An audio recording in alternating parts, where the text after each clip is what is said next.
Well, today we pause in our series based on John's letters to celebrate or to observe Father's Day.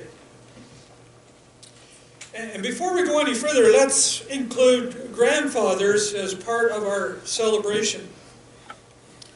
After all, without grandfathers, there would be a serious scarcity of fathers.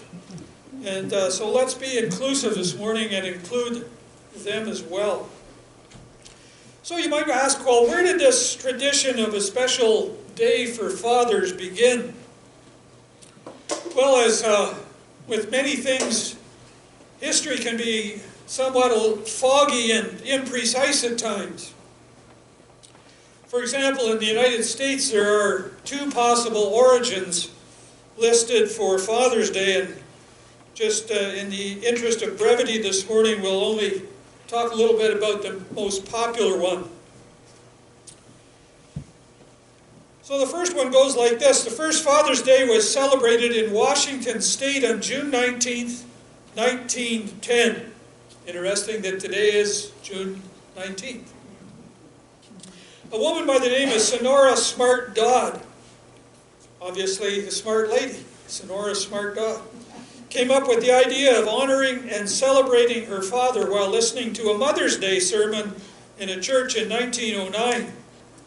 She felt as though mothers were getting all the acclaim. How many fathers feel like that? You're getting over it now, right? It's just a few weeks ago.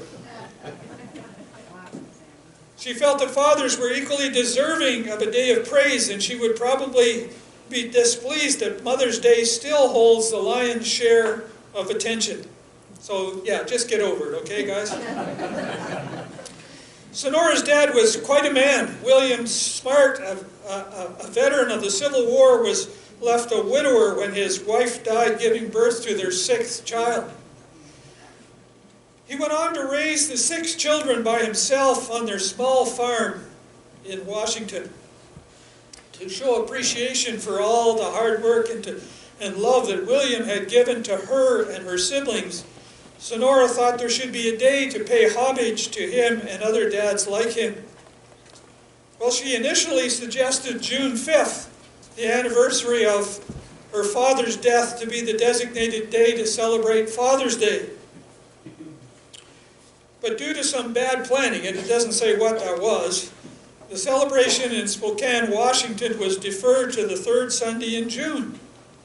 It would appear that that tradition would eventually spill over into Canada, and so we, like the U.S., have come to recognize this Sunday, the third Sunday in June, as a day to honor fatherhood, and I've added grandfatherhood. So you might ask, well, why bother to set aside a special day to honor fathers and grandfathers? Can we not just be thankful for them and appreciate them on an ongoing basis? Well, we certainly should do that, and I hope that you do. And I admit that when I was considering what to select for today's message, I was tempted to carry on with our journey through John and his letters. But as I thought a little bit more about it and prayed about it, I decided that it is both appropriate and important to pause for this week, this message on this Sunday, to honor and celebrate fathers and grandfathers. And we should do this. We should do this because fathers and fatherhood, grandfathers and grandfatherhood are important in so many ways. I would encourage you this morning to look at Psalm 127, verse 1. Psalm 127, verse 1 says this: "Unless the Lord builds a house, the work of the builders is wasted. Unless the Lord protects a city, guarding it with sentries will do no good." Now the words, as you read them, might imply that the psalmist is really speaking about a physical house or an earthly residence. But I believe that he's really putting forth a principle here that can be applied to a variety of ways in everyday life. For example, if the Lord is not with us in our attempts to plant or to grow a church, we do in fact labor in vain. So I believe that this principle can be applied to a variety of houses, if you like, And the one I would like you to consider this morning would be the word household. I think then that we could say with the psalmist that unless the Lord builds a household, we are attempting parenting in this challenging age that might well be laboring in vain. The second key point for our consideration with respect to fatherhood is that husbands and wives, fathers and mothers, were and still are the key elements of God's plans for the building blocks of society. When we go right back to Genesis, we go right back to the book of Genesis, chapter 1, and we see that God created a man and a woman as the first family unit, the first building block of society.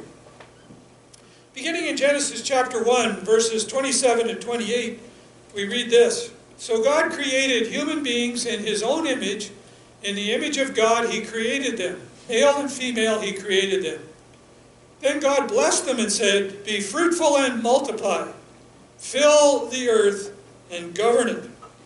So we see here that God's plan to populate the earth, to grow a healthy and godly society, or healthy and godly households, was through what has become known as the traditional or nuclear family. I'm not sure how that word nuclear got into that description of the traditional family, but it's used quite universally, and so I'll continue to use it today. Now, there are countless examples throughout Scripture where individuals chose to move away from the God-ordained plan to a variety of other family configurations, often with disastrous results. Now, last week in our message from John's letters, we pointed out that there are really only two kingdoms, the kingdom of light and the kingdom of darkness. And Satan, who heads up the kingdom of darkness, is a bitter enemy of God and wishes to destroy anything that God values. And so you can be sure that he will be doing everything in his power to prevent strong households being built in alignment with God's plans.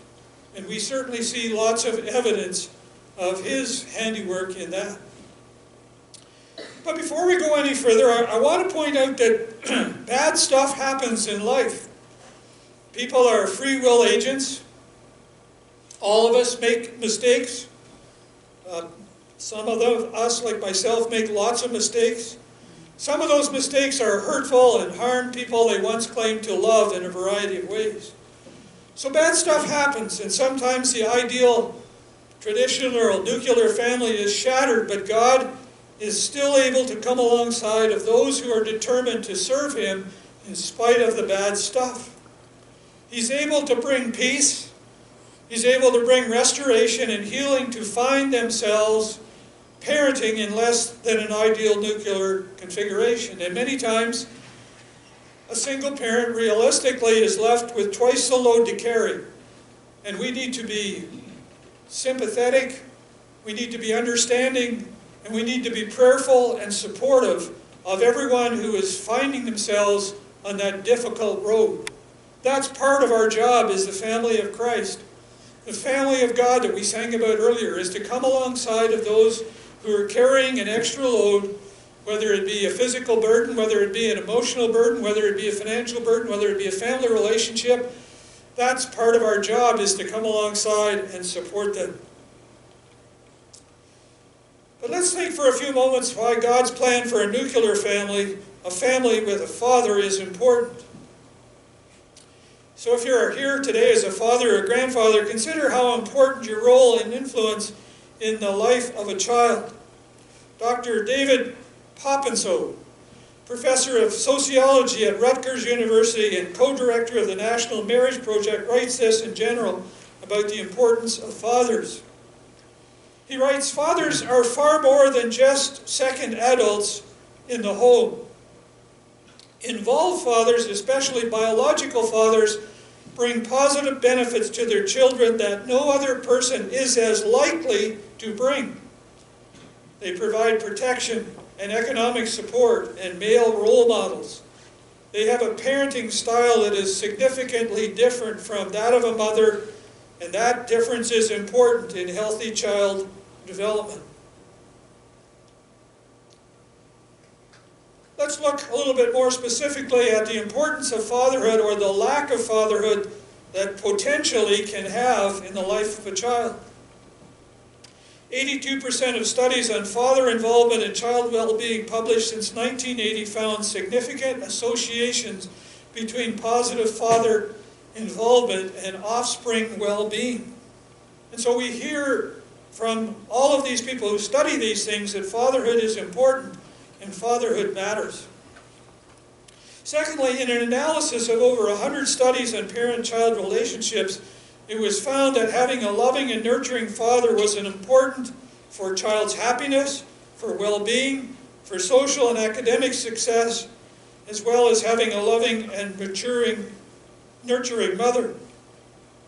Some studies even indicated father love was a stronger contributor to important positive child well-being outcomes.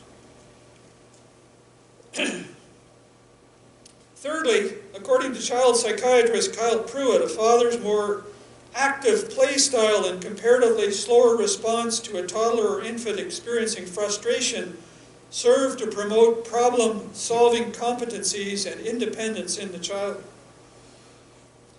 And fourthly, research from the University of Pennsylvania indicates that children who feel a closeness and warmth with their father are twice as likely to enter college, 75% less likely to have a child in their teen years, 80% less likely to be incarcerated, and half as likely to show various signs of depression. So fatherhood is important, and fatherhood matters. Fifthly, in a 26-year-long study, researchers found that the #1 factor in developing empathy in children was father involvement. That one kind of surprised me. Developing empathy, which we would tend to think is far more predominant in the female part of the home. Fathers spending regular time alone with their children translated into children becoming compassionate adults. Sixthly, the U.S. Health and Services Department says that female-led homes with no spouse present an alarming rate of poverty. 47.6% in 2011, more than 4 times the rate of kids living in families where both parents are present. And we know that poverty impacts society. Poverty generally means less access to education.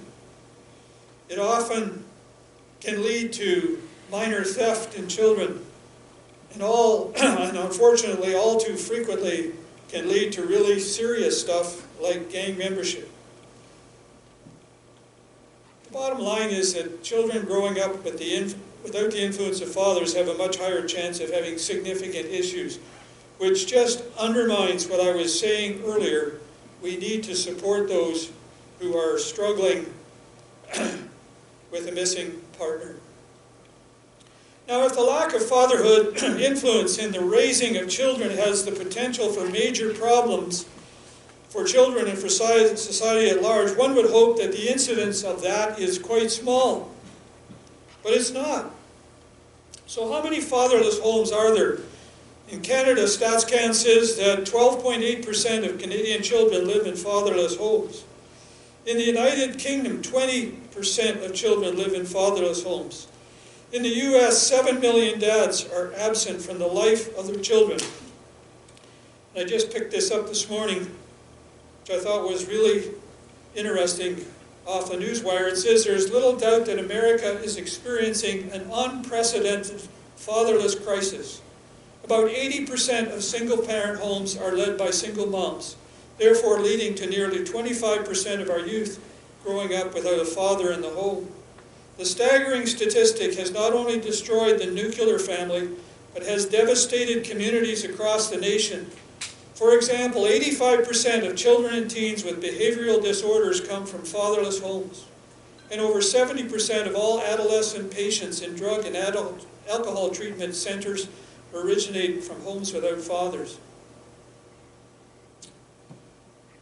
Fatherless youth eventually become adults who, without the structure of a two-parent household, struggle to gain their footing in the world. So challenging statistics, again, that just emphasize the importance of us rallying around parents who are raising children on their own. If you follow the news at all, you probably realize that crime rates are up right across North America. Mass shootings in the U.S. seem to be happening on almost a weekly basis. Can it be that at least part of the problem is due to the decline in loving fatherhood? Drug use and the number of deaths from drug use among young people is alarming. In Canada, there was a total of 26,690 apparent opioid toxicity deaths between January 16 and September 21. Suicide rates among North American youth is a major problem. Is it any wonder the enemy loves to see the demise of the nuclear family?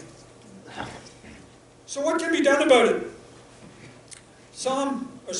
Proverbs 22:6 says this: "Direct your children onto the right path, and when they are older, they will not leave it."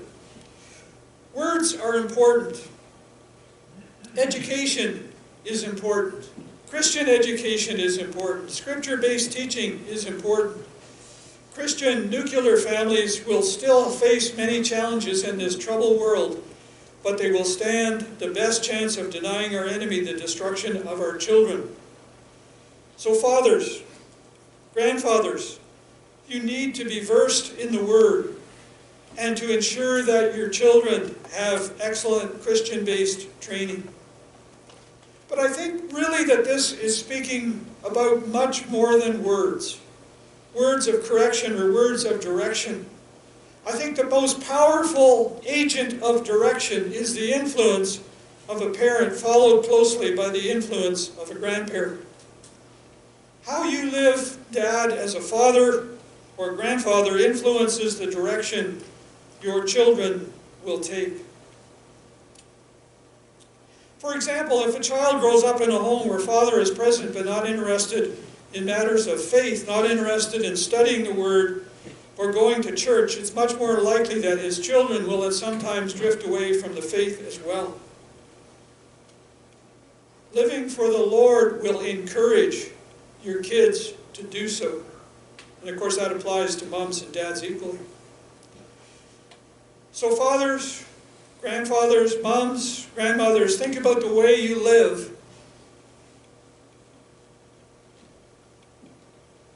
Think about your commitment to the things of the Lord. Your words, your attitudes, your actions are influencing your children and your grandchildren. So what are some of the ways that you can influence positively? There are many, and here are just a couple. First of all, remember God's first building block, a husband and a wife. Strong, loving, godly marriages make for strong, loving, godly homes. Strong, loving, godly homes give children the best chance to become the next godly generation, the next building block of society with strong, loving homes. Writing about love, Paul says in Ephesians chapter 5, verse 25, "For husbands, this means love your wives, just as Christ loved the church." This Greek word, ecclesia, translated as church in the New Testament, did not refer to a building or an organization. It referred to a gathering of people who had chosen to become followers of Jesus, people like us. Paul was reminding these believers like us, that Jesus loved us so much.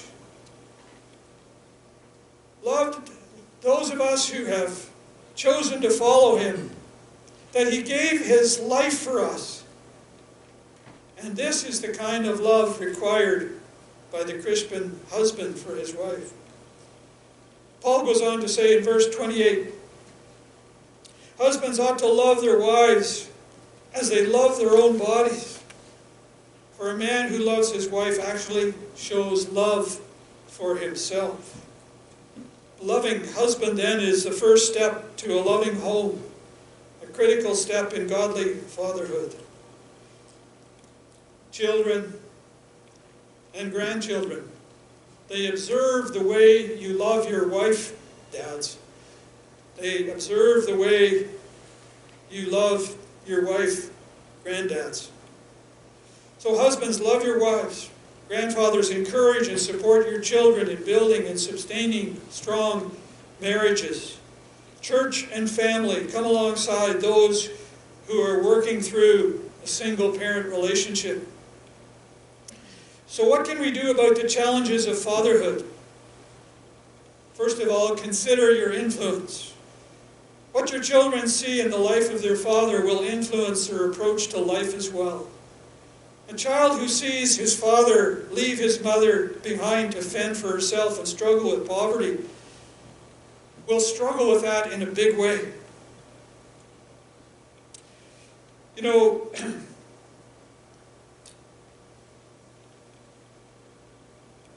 Connie and I have become really somewhat close, I guess, to the nation of Haiti and what goes on there. And one of the things that you learn in Haiti very quickly is the rate of moms that are left on their own with dads that just abandon the family with no support whatsoever is one of the great tragedies of the nation.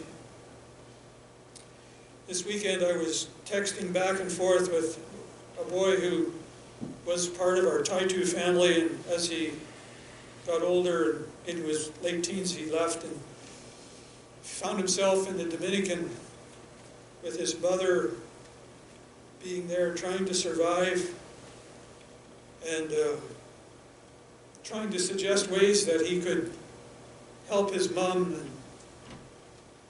And as the conversation went on, it just became sort of worse and worse. Like, my mother doesn't have any money, my sister doesn't have any money, my mother's mother is dying and she wants to get back to Haiti to see her mom before she dies. And in that conversation, not prompted by me, he just mentioned, he said, I don't have a father.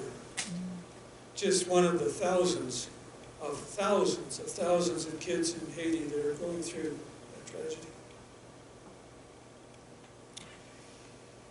It's important that fathers be providers. A child who sees a father determined to work and a mom determined to work hard to provide the wife, the family with a decent standard of living will influence his children to do the same. I had a positive father example in my life from a father who was determined to work hard to provide for his family. Someone who was starved out of the West in the dirty 30s. Someone who knew what poverty was about. He was a hard worker from early morning farm chores, which began at 6, which in my mind was far too early for anything to begin, to the completion of farm chores around 8 o'clock in the evening, 6 days a week, some rest on Sunday. But his life painted a picture of hard work and a commitment of the biblical principle of providing for a family. My dad and people like him must have liked Proverbs 6:6. It says, take a lesson from the ants, you lazy bones, learn from their ways and become wise.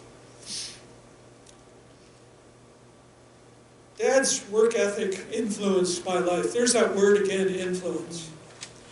Dads, granddads, you have a lifetime to influence your children and your grandchildren.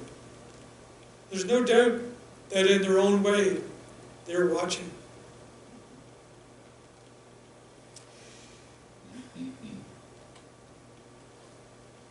With our current levels of inflation, managing the family budget is more difficult than ever. I admire dads and moms who are determined to ensure that their family has adequate provision because it insulates the enemy's desire to use poverty to entrap children and moms alike. So fathers and grandfathers, invest wisely. This is kind of an interesting time with all that's going on in the world to say invest wisely. But there's one thing that you can invest wisely, and that's time. You know, it's a limited resource, and you only have so much. I think if I were to look back on my fatherhood years, and I'm obviously still a father, but years when I had much more influence probably than I do now, I think if I had to redo, I would probably focus more on investing more time in the life of our kids. I'm thankful to the Lord that they turned out well, much against, not because of anything I've done, but because of what the Lord has done in their lives and because of their willingness to serve Him. But have you thought about that? How can you invest a little bit more of your time in the lives of your kids and your grandkids? It's important that we think about that. Invest in them. Influence them for the kingdom. Fatherhood, folks, is important. It matters. And lastly, I would encourage you to enlist the help of the Lord. Your role as a father or a grandfather is important. Performing that role in our broken world is a difficult task. Enlist the help of the Lord. And perhaps I would also encourage you as fathers and grandfathers to think about, particularly those of us who are in a post-retirement age. Post-retirement? Been there, done that? You know, they keep telling us we have all of this time on our hands. You may not find that to be necessarily true. But when you think about investing, why not think about investing some time in those families that are struggling in the one-parent situation? Why not think about investing a little of your energy to help those that are struggling? You can be a father in much more ways than one. And you can be a grandfather in much more ways than one, or many more ways. I watch my language here. Letting my one-room school teacher down. Why not invest in the lives of those children that are coming up now, one way or another? Psalm 127:1 says, "Unless the Lord builds a household, the work of the builders is wasted." Would you ask Him to help you build a household? Would you ask Him to help you invest in the households that you see that need some help? May the Lord bless you as you do. Thank you, Lord.